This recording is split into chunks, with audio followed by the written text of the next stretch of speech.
my daughter's success party, she thought it would be impressive to introduce me like this. See that woman who just walked in?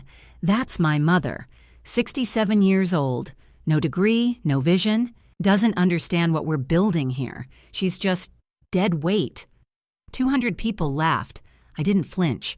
I just walked calmly to the stage, looked her in the eye, and said, "Your father would have been so proud of what you've built, but heartbroken by who you've become." Then I walked out with my head high. By Monday, she'd realized she'd lost before the game even started. I'm truly grateful that you're here with me. Before we continue, take a moment to leave a comment and tell me where you're watching from, your city, your country. I read every comment, and it means more than you know to feel this story shared across different places and lives. Also, just so you know, this is a fictional story shaped with dramatized elements for reflection and learning. Any similarity to real people or events is purely coincidental. While the details are imagined, the meaning behind them is meant to be thoughtful and genuinely useful. I wasn't supposed to be there. That's what Victoria would tell people later. That I crashed her party, showed up uninvited, desperate for attention, in a world that had moved on without me. But she sent me an invitation. Cream cardstock, embossed lettering, Catherine Morrison. Not Mom. My legal name like I was any other investor. I almost didn't go. I stood in my Oakland apartment that Saturday evening, holding that invitation, asking myself, why are you doing this? Victoria hadn't called in 3 years. The last time I saw her, she told me she was too busy building something real for nostalgia. But I went anyway. Maybe some part of me still hoped. The Ritz-Carlton ballroom was exactly what I expected: crystal chandeliers, champagne towers, 200 people in tailored suits. Young, confident, success radiating off them like heat. I slipped in quietly, found a seat near the back. No one noticed me. I wore a navy cardigan and slacks. Comfortable shoes. At 67, I'd earned the right not to care about impressing strangers. Victoria was on stage when I sat down. She looked radiant, 28, brilliant, commanding the room. She talked about Apex Innovation's Series B 20 million, raised 50 million valuation. I felt pride flicker in my chest.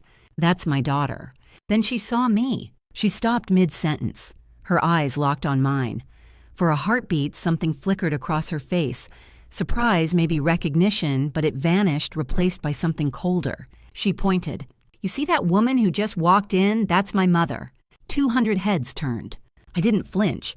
35 years on Wall Street taught me how to keep my face neutral. Victoria smiled, not warmly. She's 67, no degree, no vision, doesn't understand what we're building here. A pause. She's just dead weight. The room erupted in laughter. Not everyone, some looked uncomfortable, but enough. The sound echoed off the ceiling. Someone yelled, "Okay, boomer, camera flashes." A woman whispered loudly, "Savage." Victoria leaned into the microphone. I built this from nothing. No hand-me-downs, no trust fund, no help from a generation that hoarded everything. She paused for effect. I did this myself. Deafening applause. I stood up. Not dramatic, didn't storm the stage. I simply stood, smoothed my cardigan, and walked calmly down the center aisle. The applause died. By the time I reached the stage silence, I looked up at Victoria. She stared back, chin raised. I kept my voice quiet, just loud enough for the microphone. Your father would have been so proud of what you built. I paused, but heartbroken by who you've become. I turned and walked out. My footsteps echoed across marble. Highway 101, stretched ahead, headlights cutting the dark. My hands gripped the Camry's wheel, 20 years old, paid off, reliable. I didn't cry. I wanted to. My chest ached, throat burned. But I kept my eyes on the road, breathing steady. Dead weight. The words looped in my head. I thought about Rob, my husband. Gone 15 years, but I still felt his absence like a missing tooth you can't stop touching. What would you do, Rob? I already knew. Midnight when I reached Oakland. I climbed the stairs, unlocked my door. Didn't go to the bedroom, straight to my desk. Laptop waiting beside cold coffee and folders. I opened it, navigated to a file I hadn't touched in months. Project Silverwing, contingency plan. Documents, contracts, bank statements, legal memos, 8 months of work. At the center, proof I owned 40% of Apex Innovations. Victoria had no idea. I picked up my phone, dialed. Marcus answered on the second ring. Kate, it's late. Everything okay? No, quiet. It's not. Pause. What do you need? Execute phase 1 immediately. Longer pause. Are you sure once we start? She called me dead weight Marcus in front of 200 people. Understood. All business now. I'll start filings Monday morning. Good. I hung up. Long moment in the desk lamp's glow. Outside, the sky lightened thin gray line on the horizon. Tomorrow, Victoria would wake up thinking she won. By Monday, she'd realize she lost before the game started. I closed the laptop and smiled. Sunday morning, 3 a.m. The apartment was silent except for the hum of my laptop and a distant siren on the street below. I sat at my desk staring at the Silverwing folder and thought, to understand why I'm about to dismantle my daughter's empire, you need to know 2 things: how I built it and how she betrayed me long before that party. Let me take you back, 15 years ago. Robert Morrison. Rob died on a Tuesday in March. Heart attack. He was 60. I was 52. Victoria was 13. The funeral was small. Rob had been a quiet man, preferring backyard barbecues to boardrooms. He'd stayed home with Victoria while I climbed the ranks at Goldman Sachs. He'd been proud of me even when it meant he became invisible. The life insurance payout was $500,000. I sat at our kitchen table the week after the funeral, staring at that check, and made a promise every cent goes to Victoria's future. I meant it. 10 years ago. I was 57. Victoria had just turned 18 and started at MIT. I called her one evening after discovering something that made my stomach drop. Victoria, did you take out loans in my name? Silence. Then, oh, yeah, for startup capital later. You co-signed, remember? I co-signed $50,000 for tuition. This is $200,000. A pause. Then casually, same thing, I'll pay it back someday. My hands shook. She'd used my identity, my credit, my social security number, opened accounts I never knew existed. My credit score had tanked to 550. Identity theft, a federal crime. I could have reported her, should have. But what would that do? Ruin her future, destroy her chances at MIT. She was 18, young, stupid. So I made another choice. I paid it myself, $2,000 a month for 10 years, kept every receipt, every bank statement. Not because I wanted to use it, it was insurance, protection, a safety net. I told myself she'll grow up, she'll learn. I was wrong. 5 years ago. Victoria graduated MIT at 23 with ideas about artificial intelligence and enterprise software. She wanted to start a company, Apex Innovations, needed $300,000 in seed funding. I just retired from Goldman Sachs at 62, 35 years of proving myself in rooms full of men who thought I didn't belong. My retirement fund was supposed to last me the rest of my life. But Victoria needed help, so I helped. Except I didn't give her the money directly. I wasn't naive. I'd learned my lesson. I went to Marcus. I want to set up a shell company, I told him. Something clean, Delaware LLC. Marcus raised an eyebrow. For what purpose? Investment vehicle. $300,000 into my daughter's startup. I want equity protection. He drafted the paperwork. Silverwing Capital.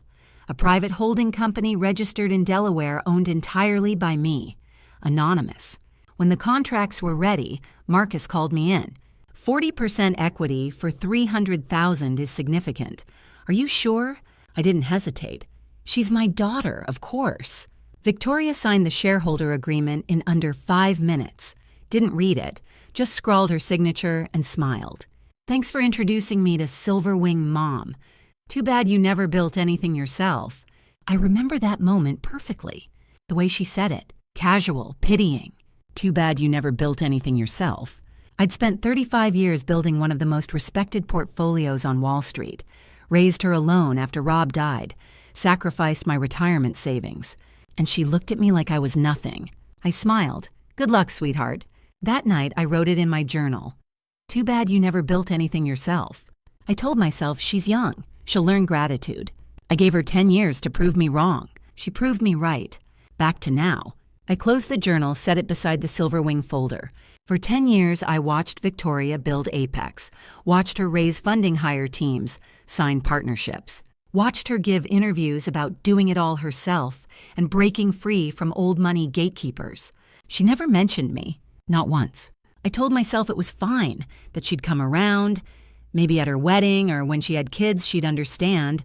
But then came Saturday night. Dead weight. 15 years protecting her, sacrificing for her, building a future for her, and she called me dead weight.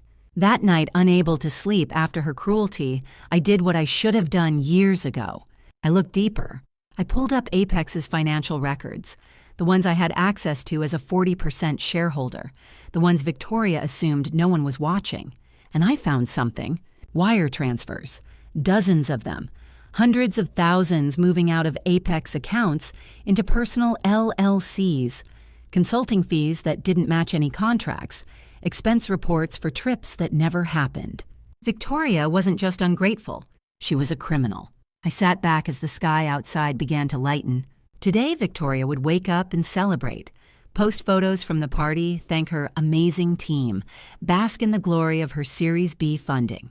She had no idea her mother, the woman she'd called dead weight, owned 40% of everything she'd built, and she had no idea what was coming.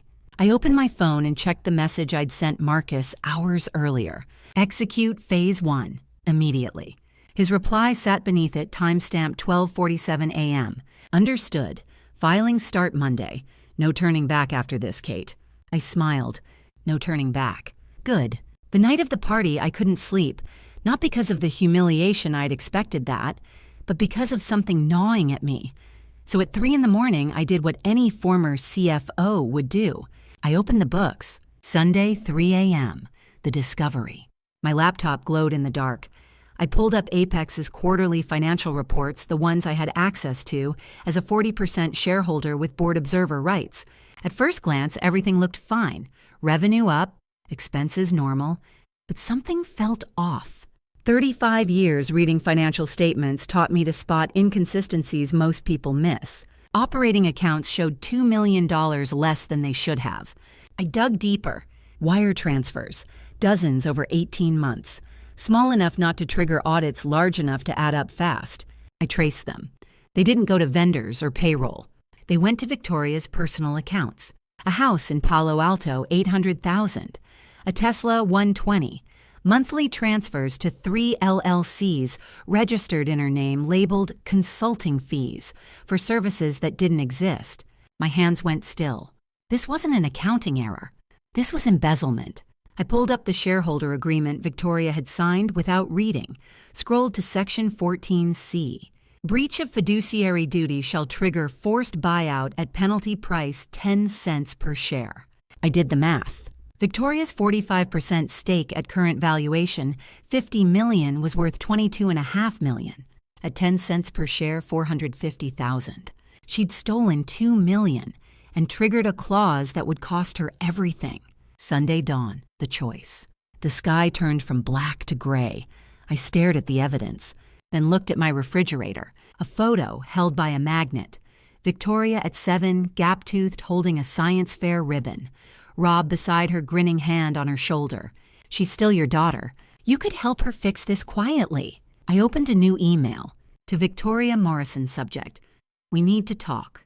I know about the transfers. I can help you return the money before anyone else discovers it.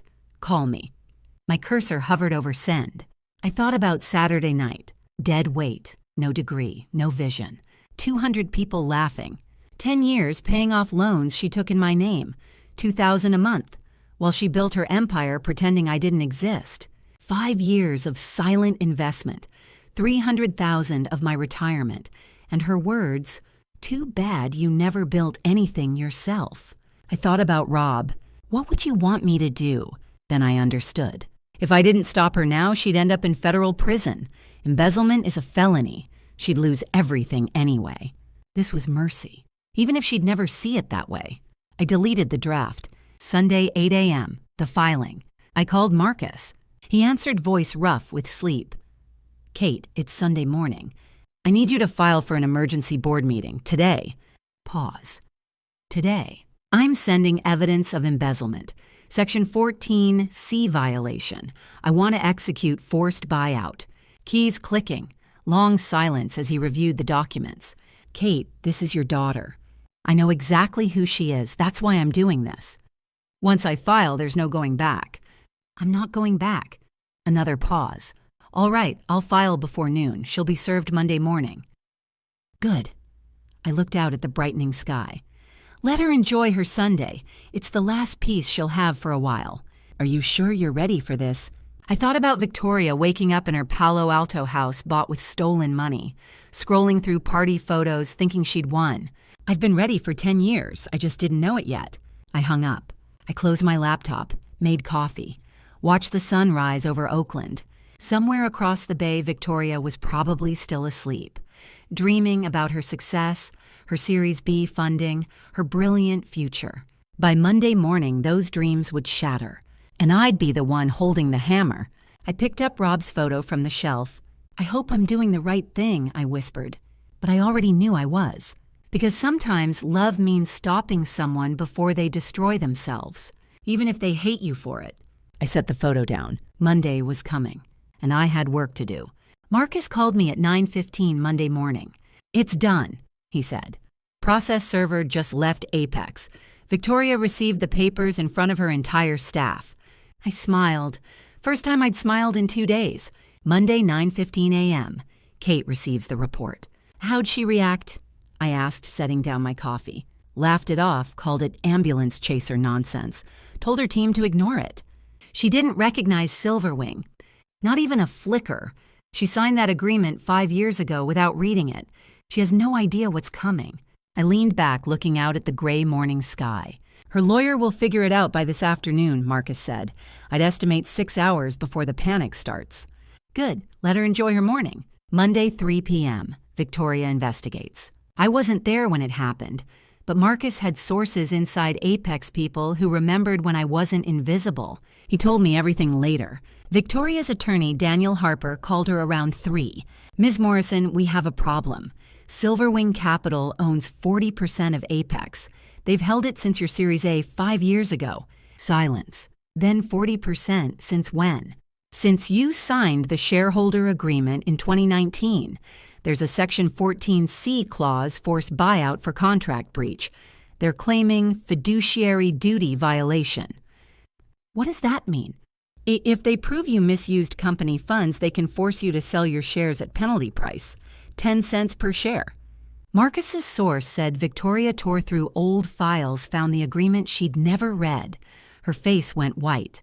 Penalty price, 10 cents per share? She looked up. Who owns Silverwing? Give me a name. Delaware Shell Company. Anonymous ownership. Could take days to trace. Victoria slammed her desk. I need that name now. I'm working on it. But these financial irregularities, they mention transfers from company accounts to personal LLCs. Is that real? Victoria's face changed. We should discuss that privately. I need a yes or no, now. Long pause. I have to go. She hung up. Monday, 6 p.m., Victoria's panic. Marcus's sources said Victoria spent the afternoon running calculations. She owned 45%. Silverwing owned 40%. If they convinced one more investor to side with them, she'd lose majority control. She called board members, begging for support. We need to see the evidence first, they all said. She called Harper back. There has to be a way to fight this. They're alleging embezzlement. Wire transfers to your personal accounts. Did you take money from the company? Silence. Victoria? I can explain. Did you or did you not transfer company funds? Her voice dropped. It was temporary. I was going to pay it back. How much? Maybe $2 million over time. $2 million. Harper's voice went cold. You took $2 million and didn't tell me. It's not like that. This isn't a contract dispute. This is a federal crime. I can't defend you if you're lying. I'm not lying. I was going to replace it after Series B closed. That's investor capital. You have fiduciary responsibility. I know what my responsibilities are. Clearly you don't. Harper exhaled. Don't talk to anyone. Don't transfer anything. Don't do anything until I call back. He hung up. Victoria sat alone in her glass-walled corner office, the suite she'd been so proud of, and for the first time since Saturday night, she felt afraid. Monday, 6:30 p.m. Marcus updates Kate. My phone rang. She knows she's in trouble. Marcus said. Harper says it'll take until Wednesday to trace the shell company. I looked at my clock. Good, let her panic for 48 hours. Fear makes people sloppy. What's your next move? I thought about Victoria sitting in that office surrounded by stolen success, finally understanding someone was watching. Someone who knew everything. I need her sloppy for what comes next, which is, I smiled. You'll see. Monday night, Victoria made her first big mistake. She told James the truth. He called me at 7 Tuesday morning. That's when I knew I'd won. I wasn't there for the conversation. James told me everything the next morning when he called, but I'll tell it the way he described it. Monday, 7 p.m., Victoria's office. James Fletcher, Victoria's partner, a venture capital associate at the firm that had monitored Silverwing's investment for 5 years, walked into her office around 7 Monday evening. Victoria was pacing, frantic, papers scattered across her desk. Someone's trying to steal my company, she said. Silverwing Capital. They're claiming I breached fiduciary duty. James frowned. Silverwing isn't trying to steal anything. They own 40%. My firm's been tracking their position since your Series A. Victoria froze. You knew about Silverwing. Why didn't you ever tell me? It's confidential. I'm not allowed to disclose other investors' identities. Daniel Harper's voice came through Victoria's speakerphone. He'd been listening the whole time. Victoria, I need absolute honesty. The lawsuit mentions wire transfers from company accounts to personal accounts. Did you take funds from Apex? Victoria hesitated, looked at James. I borrowed some. For the down payment on my house. It was temporary. I was going to pay it back after we closed Series C. James's face changed. Borrowed Victoria, you can't just borrow from your own company. Harper cut him off. How much, Victoria? Her voice dropped to a whisper. $2 million, maybe a little more. Silence. Then James. $2 million. You took $2 million from the company. I didn't take it. I borrowed it. It's my company. I'm the founder. Harper's voice went cold. You have investors. You have a board. You have fiduciary responsibility. Taking company funds for personal use without board approval is embezzlement, Victoria. It's not embezzlement It doesn't matter what you were going to do. What matters is what you did. More silence. Harper continued, his voice steady and clinical. The shareholder agreement has a forced buyout clause, Section 14C. If they prove breach of fiduciary duty, they can purchase your shares at 10 cents each. What does that mean? It means your 45% stake, currently worth $22.5 million, becomes worth $450,000. Victoria's face went white. James stood up. I need to think about this. James, wait. You stole from your own company, Tori, and you never told me. I need time. He walked out. Victoria sat alone in her glass office, surrounded by the success she'd built on stolen money, and for the first time in her life, she had no one to call. Tuesday, 7 a.m., James calls Kate. I was drinking coffee when my phone rang. Mrs. Morrison, this is James Fletcher. We need to talk.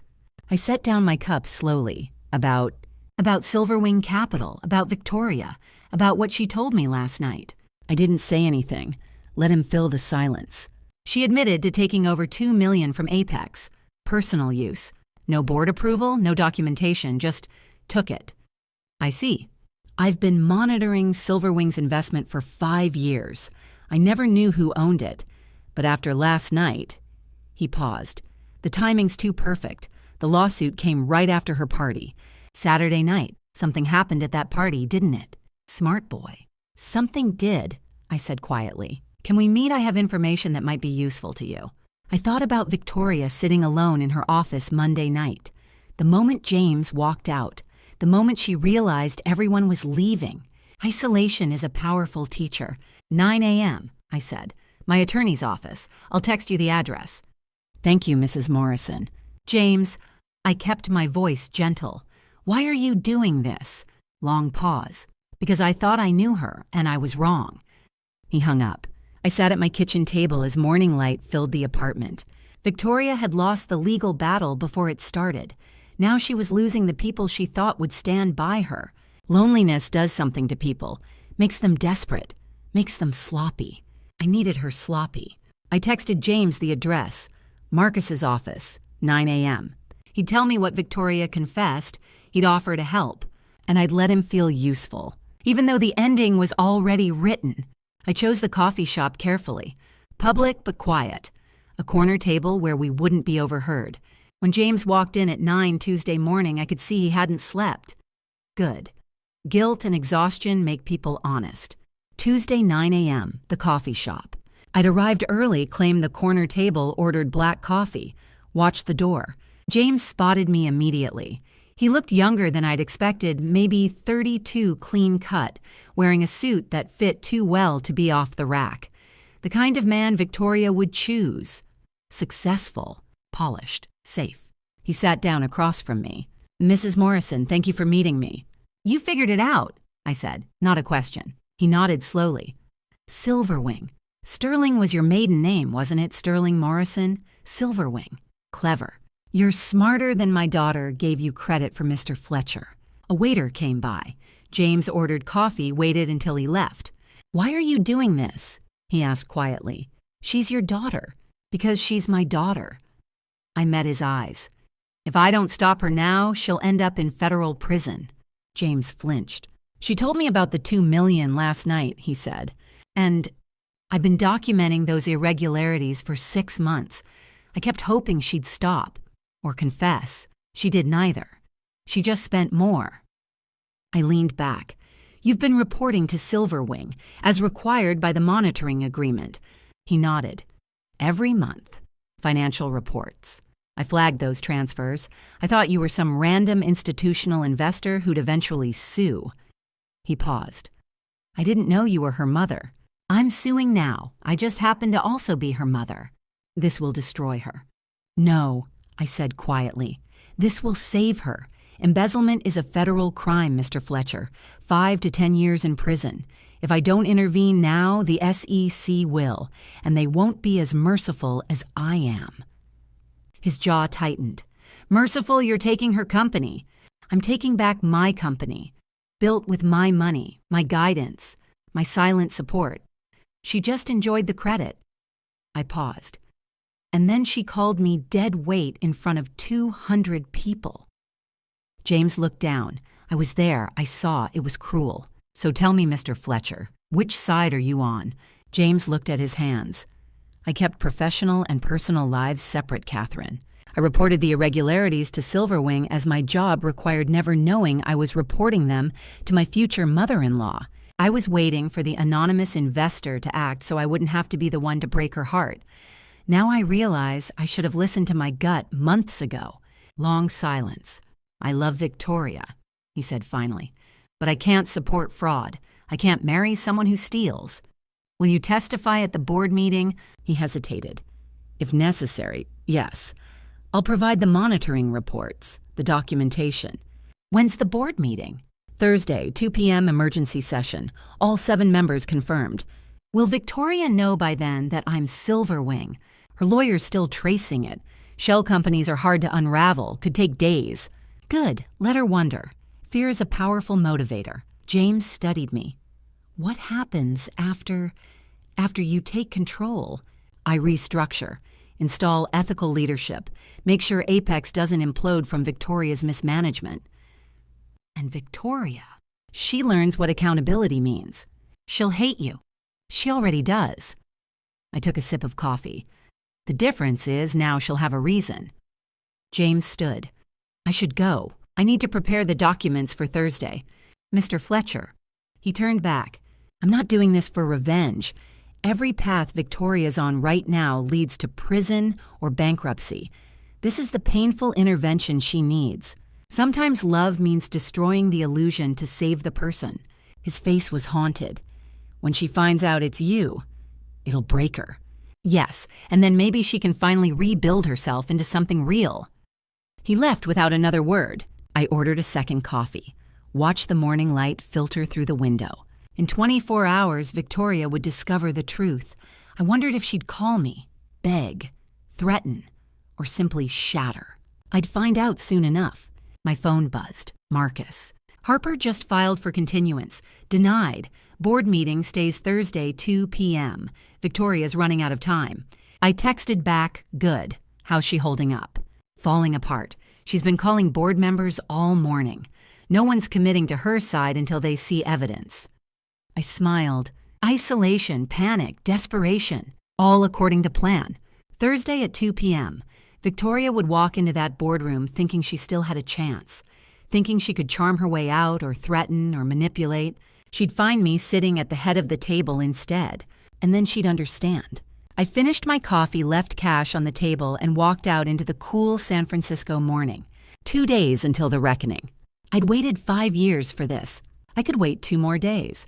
I wasn't there when Victoria found out, but James called me Thursday morning after speaking with her lawyer and told me exactly what went down. Here's what happened at 11 o'clock Wednesday night. Victoria was alone. James had left earlier that day, moved his things out without a word. She couldn't sleep, just paced her living room in the house she'd bought with stolen money. Her phone rang. Daniel Harper. She answered on the first ring. Please tell me you found something, anything.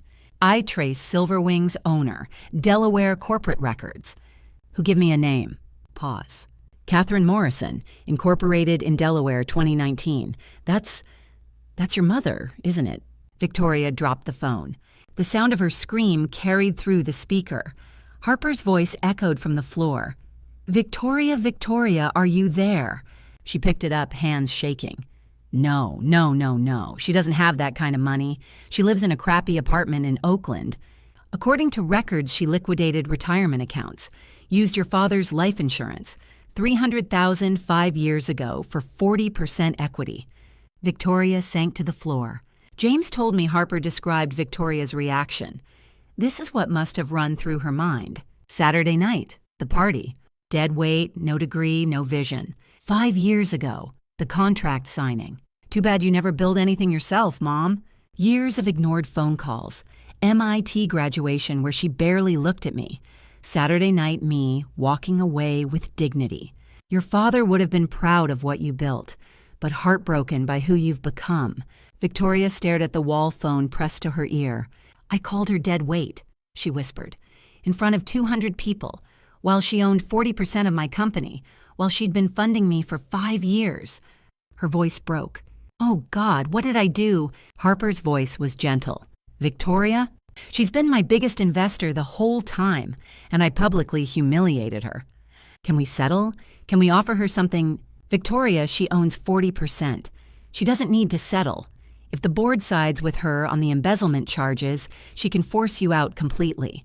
I have to call her. I have to apologize. Maybe she'll listen. Silence from Harper. You can try, but Victoria. If I were her, I wouldn't answer. James told me Victoria stared at her phone for 10 minutes before dialing. She pulled up my contact. The last time we'd spoken was 3 years ago.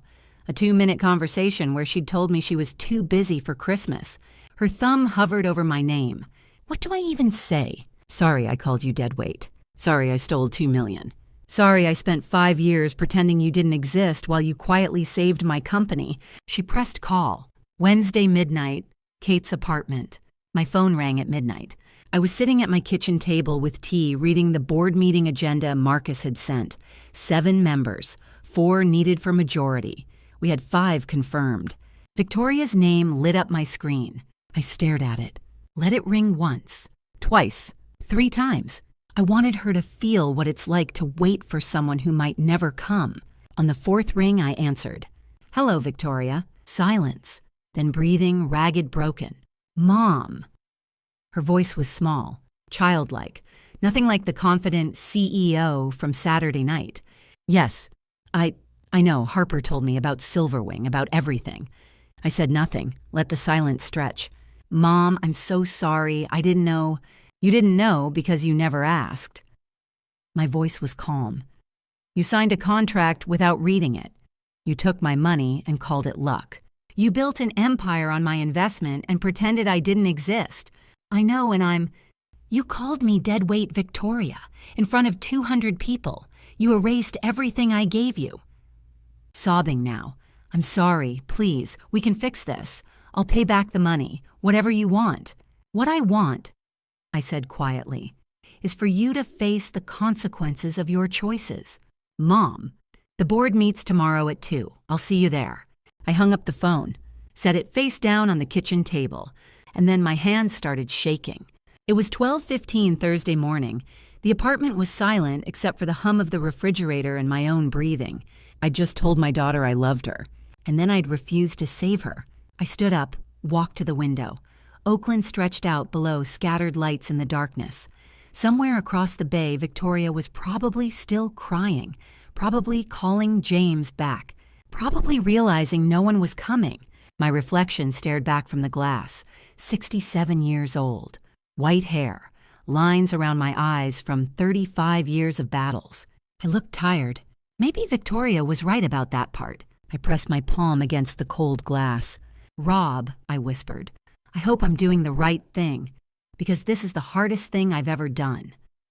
No answer, just the hum of the fridge and distant sirens. I thought about Victoria at 7, gap-toothed with her science fair ribbon. At 13, sobbing at Rob's funeral, holding my hand so tight it hurt. At 23, signing that shareholder agreement without reading it. And at 28, pointing at me in front of 200 people. Dead weight. My chest ached. Around 1 in the morning, my phone buzzed. Text from Victoria. "Mom, I know you're awake. Please call me. We can fix this together. I promise I'll change." I stared at the message for 5 minutes, watched the cursor blink in the reply field. Then I turned the phone face down and walked away. Promises were easy. Change was hard.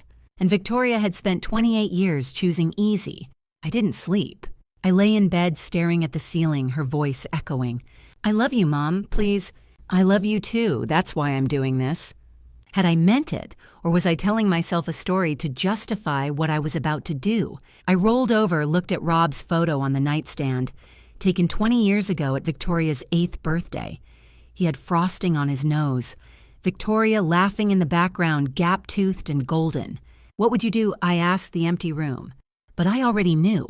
Rob would have done exactly this. He'd loved Victoria more than anything, but he'd also believed in accountability, in consequences. He just hadn't lived long enough to finish the lesson, so now it fell to me. Around 3 in the morning, another text. "I'll resign. I'll pay back every cent. Just please don't do this." I didn't reply. At 4, "Mom." At 4:30, "Please." I turned off my phone. Thursday morning came slowly. Gray light filtered through my curtains around 6. I got up, made coffee, showered. Put on the charcoal power suit I'd bought for Goldman Sachs board meetings 3 decades ago. Still fit, still sharp. I stood in front of the mirror, fastening my watch, the one Rob had given me for our 20th anniversary. My hands had stopped shaking. The armor was back. I looked like what I was, a woman who'd spent 35 years in rooms full of people who underestimated her. A woman who'd learned to smile while they dismissed her, then quietly prove them wrong. Victoria thought I had no vision. She was about to learn how wrong she was. At 7, my phone rang. Marcus. "Morning. You sleep?" "No." "Me neither." Pause. "Kate, are you sure once we walk into that boardroom?" "I'm sure." "She's going to hate you." "She already does. At least now she'll have a reason." Silence. Then, "All right. See you at 1:30. We'll prep before the 2 o'clock meeting." "See you then?" I hung up, finished my coffee, looked out at the morning light spreading across Oakland. In 7 hours, Victoria would walk into that boardroom expecting a fight. She'd find me sitting at the head of the table instead, and then she'd finally understand. I picked up my purse, checked for the flash drive with all the evidence. Wire transfers, James's monitoring reports, every piece of documentation we'd need. Victoria had called me dead weight. Today I'd show her exactly how much weight I carried. I locked my apartment and headed for the parking garage. It was time. Wednesday was the longest day of my life, not because of what I was doing, but because of what Victoria was doing. Marcus kept me updated, every desperate move, every failed attempt to stop what was coming. I sat at my desk Wednesday morning, phone buzzing constantly. Victoria, 17 calls by noon. I ignored them all. Instead, I reviewed the evidence. Wire transfer records, monitoring reports from James, screenshots of LLC formations, $2 million traced through 6 different accounts, all leading to Victoria's personal use. The evidence was airtight. My phone rang. Marcus. "Everything ready for tomorrow?" "Yes," the board confirmed. "All 7 members, plus Victoria's lawyer. James Fletcher will testify." I looked at the photo on my desk, Victoria at 7 holding that science fair ribbon. I'm ready. Marcus had sources inside Apex. He told me Victoria spent Wednesday in free fall. She's calling every lawyer in the Bay Area. They're all saying the same thing: the shareholder agreement is ironclad. She has no legal defense. And the board? She's calling them, begging for support. They're staying neutral until they see evidence. At 2, Marcus called again. She tried to access company funds, wanted to hire a crisis PR firm. I had our forensic accountant freeze the accounts remotely. She's locked out of her own company's money. I should have felt triumphant. Instead, I just felt tired. James called at 7 Wednesday evening. I could hear it in his voice. He'd made his choice. I just left Victoria's house. I ended the engagement. How did she take it? She begged, said she'd change, that we could get through this together. He paused. But I can't marry someone who embezzles. I can't build a life on that foundation. You did the right thing. I left the ring on the coffee table. I don't think she even noticed. She was too busy calling lawyers. Silence. Tomorrow, 2 p.m., you'll still testify. Yes, I'll be there. After we hung up, I sat in the dark for a long time. Victoria had lost her company, her fiancé, her reputation. All in 5 days. Part of me wanted to call her, tell her it would be okay, but that would be a lie. Wednesday night, I stood at my closet and pulled out the charcoal power suit, the one from my last Goldman Sachs board meeting 15 years ago. I tried it on, still fit perfectly. I looked at myself in the mirror. 67 years old, white hair pulled back, charcoal power suit that had seen 3 decades of boardroom battles. Tomorrow, I'd stop being a mother and start being a CEO. Tomorrow, Victoria would learn what dead weight could do when underestimated. I set my alarm for 5 a.m. I needed to arrive early. I wanted to be sitting in her chair, the CEO chair at the head of the table, before she walked in. I didn't sleep much. I kept running through the presentation in my head. The evidence, the confrontation, every possible outcome. Around 2 a.m, I got up and made tea. Sat at my kitchen table in the dark. My phone was full of missed calls. Victoria, 23 by midnight. One voicemail, I played it. Mom. Her voice was raw, broken. Please don't do this. I'm begging you. I'll do anything. Just please call me back. I deleted it. Then I reviewed the presentation one more time. Slide 1, evidence of embezzlement. Slide 2, breach of fiduciary duty. Slide 3, forced buyout provision. Simple, clean, devastating. By dawn, I'd rehearsed it 100 times. But nothing could prepare me for looking into my daughter's face when she realized I'd won. Thursday morning, 5 a.m., my alarm went off. I got up, showered, dressed in the charcoal power suit. Made coffee, didn't eat. At 6:30, I picked up my purse and the flash drive. The drive to Palo Alto took 40 minutes. I arrived at Apex headquarters at 7:15. The building was empty except security. I took the elevator to the 7th floor, walked into the boardroom, and I sat down in Victoria's chair, the CEO chair at the head of the table. Then I waited. In 7 hours, Victoria would walk through that door expecting to defend herself. She'd find me sitting where she used to sit, and then she'd understand. I opened my laptop, and I waited for 2 o'clock. I arrived at Apex at 1:30 Thursday afternoon, 30 minutes early. The glass-walled conference room was empty. I walked to the head of the table, pulled out the CEO chair, and sat down. This was my company now. Time to make it official. The board members arrived at 1:45, 7 of them. They stopped when they saw me. Who's this? Marcus stood. Catherine Morrison, managing partner of Silverwing Capital, 40% equity holder. She called this meeting. We've never met her. Mrs. Morrison preferred anonymity, until now. Victoria walked in at 1:55. She saw me in her chair and froze. What are you doing here? I'm here as majority stakeholder. I own 40%. I called this meeting. She had to sit on the side. That seat was mine now. I stood, addressed the board. Victoria Morrison is my daughter. I've been her silent investor for 5 years. Today I'm breaking that silence. The board looked shocked. Victoria leaned forward. Mom, please, can we talk privately? We're past private conversations. This is board business now. I opened my laptop. The screen behind me lit up. I'm presenting evidence of fiduciary breach under Section 14C. Slide 1 appeared. Wire transfer analysis, January 2023 to present. Over 18 months, $2,100,000 were transferred from Apex to Victoria Morrison's personal accounts. Detailed receipts appeared. Palo Alto house down payment, $1.2 million.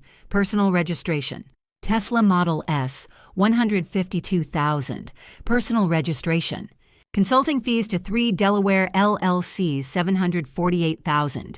I brought up Delaware search results. These LLCs don't exist. This is embezzlement. A board member looked at Victoria. Is this accurate? Those were business expenses. The house is in your personal name. The LLCs don't exist. This is embezzlement. Marcus stood.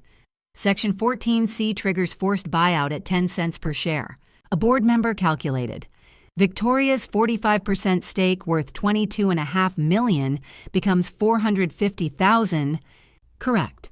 James Fletcher stood from the back.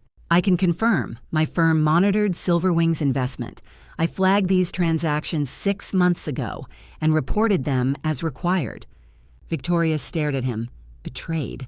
All in favor of recognizing breach, 7 hands. Victoria couldn't vote. 7-0. The board filed out. Kate, Victoria, and lawyers remained. Victoria's voice shook. You planned all of this.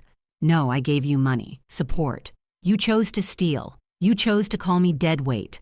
I'm responding to your choices. I stood. 2 choices, Victoria. Choice A, resign immediately. Sign the share transfer. Keep 5% founder shares. I won't report to federal authorities. Choice B, fight this. I report to the SEC and district attorney. Embezzlement is 5 to 10 years. Wire fraud adds 20. You'll be 50 when you get out. Victoria stood trembling. You'd send your daughter to prison. I'm saving you from becoming a federal criminal. This is your out. I built this company. You built it on the credit score you stole from me 10 years ago, Victoria. That $200,000 debt you took in my name, the one I spent a decade paying off while you played CEO, that was the real seed funding. You didn't build this from nothing. You built it on my back, and then you called me dead weight. We built it. With my $300,000, my retirement, my husband's life insurance, you took the credit. Now face the consequences. I'll sue. With what money? Your assets are frozen. You're bankrupt. Tears now. Why are you doing this? Because you called me dead weight. Because if I don't stop you, you will end up in prison. I'd rather have you hate me and be free. Marcus checked his watch. 24 hours to decide. I hope you're satisfied. You've destroyed me. No, sweetheart, I'm trying to save you. You just can't see it yet. She stormed out. I stood alone in the conference room. Sat down slowly, pulled out my phone. The photo of Victoria at 7 holding her science fair ribbon. A single tear rolled down my cheek. Forgive me, sweetheart. This is the only way I know. Victoria didn't resign. Pride wouldn't let her. The forced buyout executed Friday morning. Her 45% worth $22.5 million sold for $450,000. With one signature mine, she lost everything. Marcus called Friday noon. It's done. You own 85%. Victoria kept 5% founder shares. Security escorted her out this morning. How was she? Silent, packed a box and left. I closed my eyes. Thank you, Marcus. I hung up, sat in my Oakland apartment and looked out the window. I was CEO of a $50 million company, and I'd never felt more alone. But Victoria was free, not in prison, not facing charges, just humbled. Maybe someday she'd understand. Today she hated me. And I had to live with that. I picked up Rob's photo. I hope I did the right thing. The apartment stayed silent. If you're still here with me, let me know in the comments which moment stood out to you the most in this story. And if you were in my place standing in that boardroom, holding all the power, what would you have done next? Would you have shown mercy? Or would you have let the consequences fall exactly as they did? Your thoughts matter. Tell me below so I know you're still walking this journey with me. And just a quick note before we continue, the next part of this story includes some dramatized fictional elements created for storytelling and reflection. If this isn't something you'd like to continue with, you're welcome to stop the video here. 2 weeks later, I sat at my desk scrolling through the news. TechCrunch called it the most dramatic boardroom coup in Silicon Valley history. Business Insider speculated about the mysterious Silverwing investor. None of them knew it was a 67-year-old mother teaching her daughter a lesson about consequences. The headlines were everywhere. Apex Innovations CEO ousted in investor coup. Mystery investor Silverwing Capital seizes control of $50 million startup. Twitter was on fire. Shock, schadenfreude, speculation. But my identity stayed protected. Silverwing remained anonymous in all public filings. My first board meeting as official CEO was Tuesday, 1 week after the forced buyout. I stood at the head of the table. My first action, I'm returning the $2 million Victoria took back into operating accounts immediately. The board applauded. Second, I'm hiring a new CFO. Third, implementing full financial transparency policies. Within 2 weeks, the company stabilized. Stock price recovered. One engineer told me, "We knew something was wrong. We just didn't know how to report it." I issued a public statement. Apex Innovations is committed to ethical leadership. Previous management made serious mistakes. We're correcting course with integrity. I tracked Victoria's downfall through public records and Marcus's reports. The Palo Alto house foreclosure notice filed, seized within 10 days. The Tesla repossessed. Victoria moved to a studio apartment in Oakland. Marcus confirmed the address, 6 blocks from my place. Her Instagram went dark. Every party photo deleted. Account switched to private. Former Apex employees gave interviews. She was always reckless with money. This doesn't surprise me. The internet was brutal. James met me at a coffee shop 2 weeks after the board meeting. He looked tired. I officially ended the engagement. Returned the ring to the jeweler. Couldn't return it to her. She won't answer. How is she? I don't know. She blocked my number. Blocked everyone. She's disappeared. She hasn't disappeared. She's hiding. Humiliation does that. Do you think she'll ever forgive you? I stirred my coffee. I don't know. But that's not why I did this. I did it because it was necessary. I think you were right. She would have ended up in prison if you hadn't intervened. Doesn't make it hurt less. He left shortly after. I never saw him again. I sat alone in the CEO office, Victoria's old office. Glass walls overlooking Palo Alto. On the shelf, I found a photo she'd left behind. Her at 7 holding that science fair ribbon. Rob beside her. The same photo I had at home. I picked it up, tears welled. I'm sorry it had to be this way, sweetheart. But I couldn't watch you destroy yourself, even if it means you'll hate me forever. I set the photo face down in a drawer. I decided to watch from a distance. At 3 months, I'd assess. At 6 months, if she'd genuinely changed, if she'd learned, rebuilt herself into something honest, maybe I'd visit. Maybe, but not now. Now she needed to hit bottom. Really hit it. Feel what it's like to lose everything and claw your way back with nothing but your own hands. No safety net, no mommy to save her. Just herself. That's the only way people learn. Marcus called Friday afternoon. The SEC decided not to pursue charges. Your restitution and cooperation were factors. Victoria won't face federal prosecution. I closed my eyes. Thank God. But Kate, she's applying for jobs, junior positions, entry-level work, starting over from scratch. Good. Good. That's exactly what she needs. Silence. You really believe that? I have to. I hung up. Looked out the window at the Palo Alto skyline. Victoria was out there somewhere, broken, angry, starting over. And I was here, CEO of her company, living the success she thought she'd built alone. Maybe someday she'd understand. Maybe someday we'd talk again. But not today. Today I had a company to run and a daughter to let go. Time would tell if I'd made the right choice. But at least she was free. And that was enough. For now. 3 months after the board meeting, I hired a private investigator. Not to spy.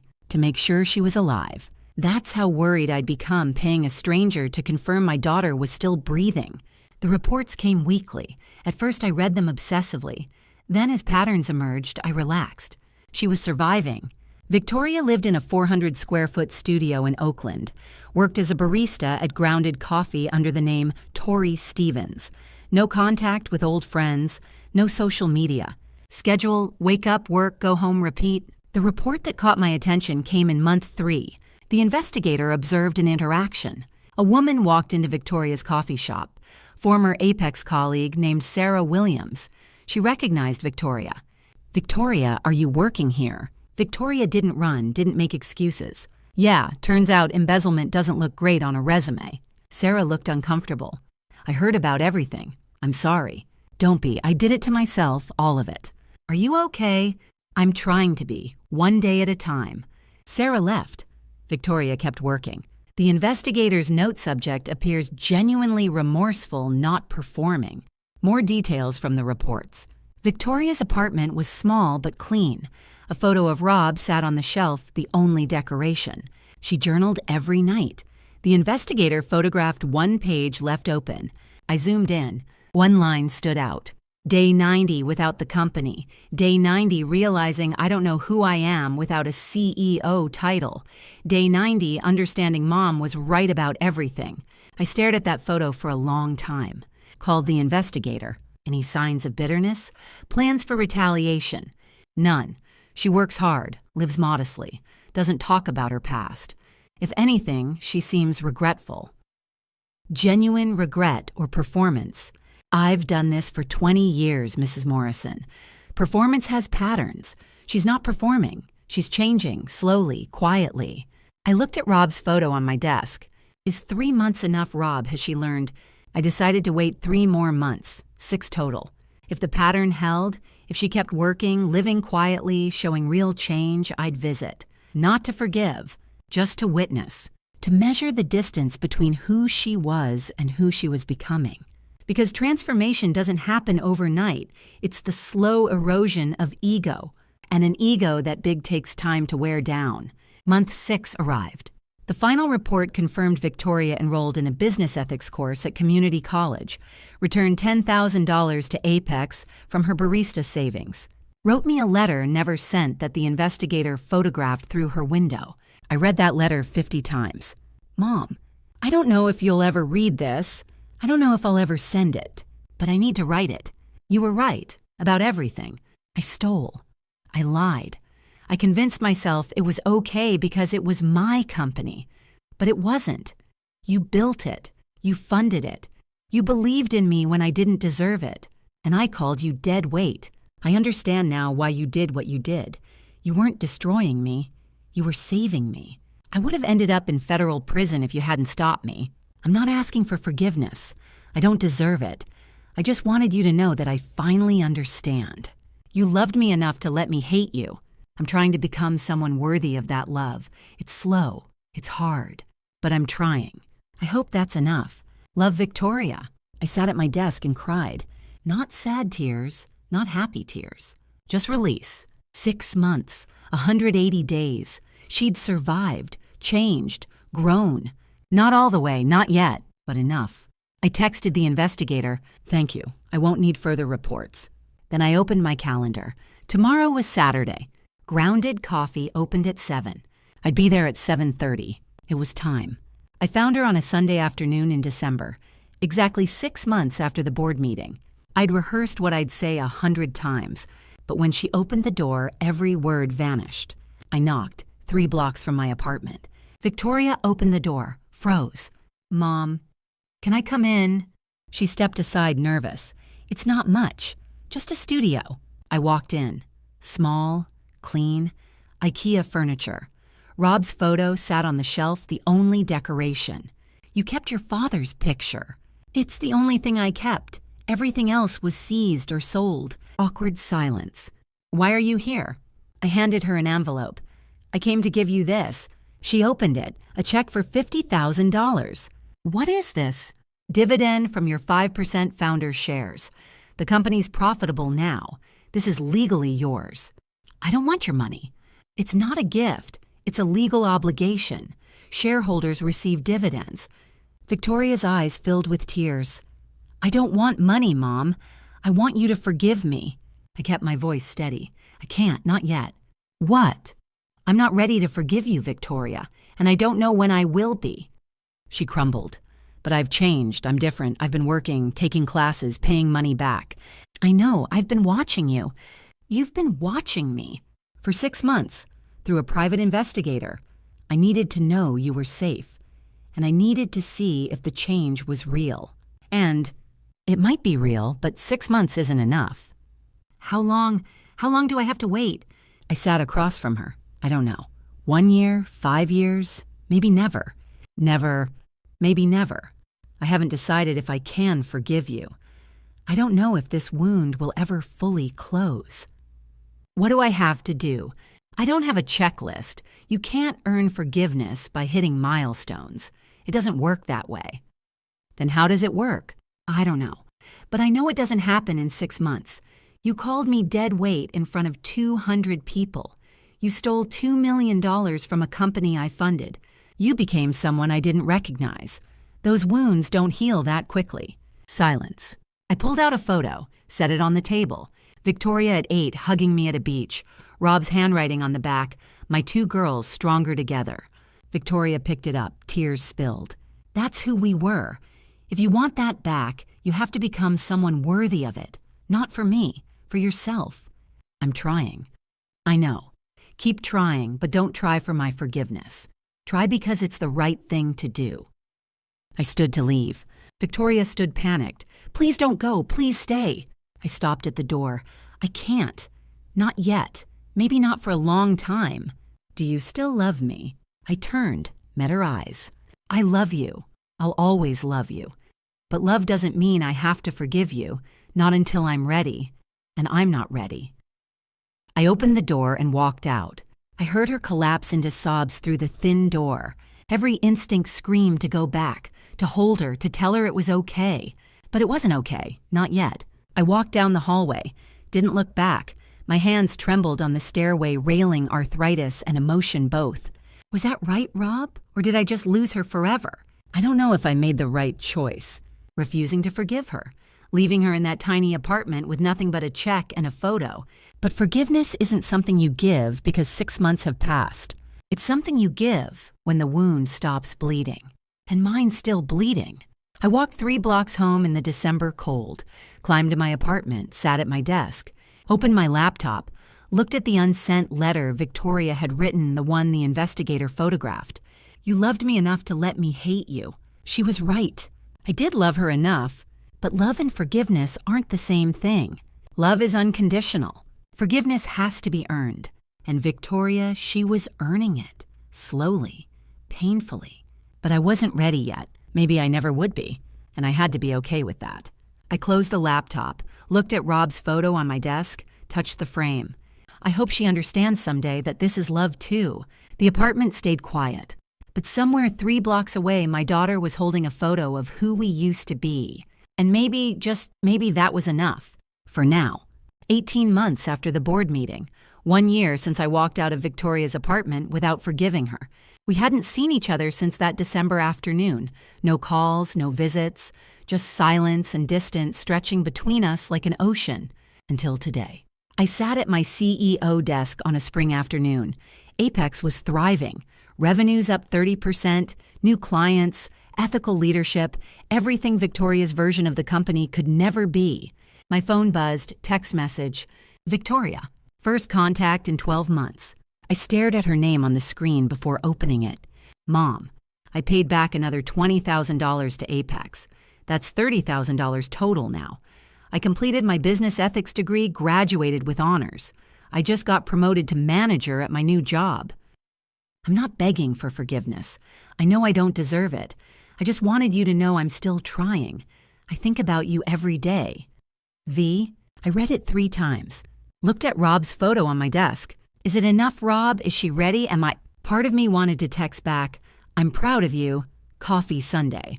Part of me still heard dead weight, no vision, no future. 200 people laughing. I started typing. I forgive you, coffee Sunday. Deleted it. Tried again. I'm proud of your progress. Let's talk soon. Deleted it. Tried once more. I'm proud of your progress. Keep going. I hit send. Put the phone down. Didn't add love mom or call me or let's meet. Just keep going. I turned to the window. San Francisco skyline stretching before me. People ask me if I've forgiven my daughter. The truth, I don't know. Some days I think I have. I read her messages and feel warmth, pride, hope. Other days I remember that party, I hear dead weight echoing, and the wound tears open again. Forgiveness isn't a switch you flip on or off. It's a wound healing slowly, layer by layer, day by day. Sometimes the scab breaks and you bleed again. She's changing, I see it. $30,000 repaid. Ethics degree with honors. Promoted to manager. Rebuilding from zero. But is it real or performance? Time will tell. Maybe next year I'll text her Coffee Sunday. Maybe I won't. Maybe she'll have to wait 5 years, 10 years. Maybe I'll die before I forgive her. And maybe that's okay, because forgiveness isn't something I owe her. It's not a debt she can repay with good behavior. Forgiveness is something I give when I'm ready, if I'm ready. And I'm not ready. Not today, maybe not for many years. I didn't destroy her empire for revenge. I did it because she was destroying herself. I'd rather have her hate me and be free than love me from a prison cell. Would I do it again? Yes, immediately. Do I regret it? No. Do I miss her? Every day. But missing someone and forgiving them are different things. She's on the path to becoming someone I can respect, but she's not there yet. And I'm on the path to becoming someone who can forgive her. But I'm not there yet. We're both still healing. And maybe that's all we can hope for right now. I picked up Rob's photo from my desk. Maybe someday I'll forgive her. Maybe someday she'll forgive herself. But today we're both still broken. And that's the truth. I set the photo down gently. And truth matters more than happy endings. I closed my laptop, stood up, looked out at the city below. This isn't an ending. It's a pause, a breath, a moment between what was and what might be. Some stories don't end. They just continue in silence, in distance, in hope. Or maybe they don't continue at all. Victoria is out there somewhere, 29 years old, working, learning, rebuilding herself brick by brick into someone worthy of forgiveness. Someone who understands that trust isn't given freely. It's earned through consistency and time. And I'm here, 68 years old, running the company she built with my money, waiting to see if the wound ever fully closes. Maybe it will. Maybe it won't. Maybe next year we'll sit across from each other at a coffee shop and talk like mother and daughter again. Maybe in 5 years. Maybe 10. Maybe never. I don't know yet. And that uncertainty, it doesn't scare me anymore. Because some questions don't need immediate answers. Some wounds take a lifetime to heal. And some relationships exist in the space between love and distance. That's where we are now. And maybe that's enough. Ask me in a year, or 5, or never. We'll see. Looking back now, I wonder if I did the right thing. Not in stopping Victoria, that was necessary, but in how long I've held on to this pain. Don't be like me. Don't let pride and hurt become walls so high that love can't climb over them. I held my boundaries so firmly that I forgot how to lower it even a little. The lesson here isn't just about consequences, it's about grace. Yes, Victoria needed to learn accountability. Yes, she hurt me deeply. But I've realized something in these 18 months' punishment without the possibility of redemption isn't justice. It's just cruelty wrapped in righteousness. These family drama stories teach us that sometimes the hardest person to forgive is the one who looks most like us. Victoria was my mirror, ambitious, stubborn, proud. Everything I was at her age, but without the guardrails I'd learned to build. I've heard so many family drama stories over the years, daughters betraying mothers, mothers controlling daughters. We all think we're different. We're not. We're all just people trying to love each other while carrying our own wounds. My own grandmother used to say, bitterness is drinking poison and expecting the other person to die. Those grandma stories she told me, I didn't understand them then. I do now. God teaches forgiveness, not because the other person deserves it, but because we deserve the freedom it brings. I've been so focused on whether Victoria earned my forgiveness that I forgot to ask if I needed it for myself. If you're in one of those family drama stories of your own, remember this: boundaries are necessary. But walls are prisons for both sides. Victoria is changing, I see it. But I'm the one still locked inside the anger from that night. The grandma stories we pass down, they're supposed to teach wisdom. My grandmother would tell me I'm wasting precious time. She'd say, "You're 68. Life is short. Drink the coffee. Make the call." All those grandma stories about forgiveness and family. They were preparing me for this moment, and I'm still not ready. But maybe that's the lesson too. Maybe she's right. Maybe next week I'll text Victoria, "Coffee Sunday." Or maybe I'll wait another year. I don't know yet. But I'm learning that being right isn't the same as being free. And I want to be free. Final note, this content contains dramatized storytelling elements for educational purposes. Some details are fictionalized, but the lessons and messages are entirely valuable. If this style doesn't resonate with you, that's okay. Please seek content that better suits your needs.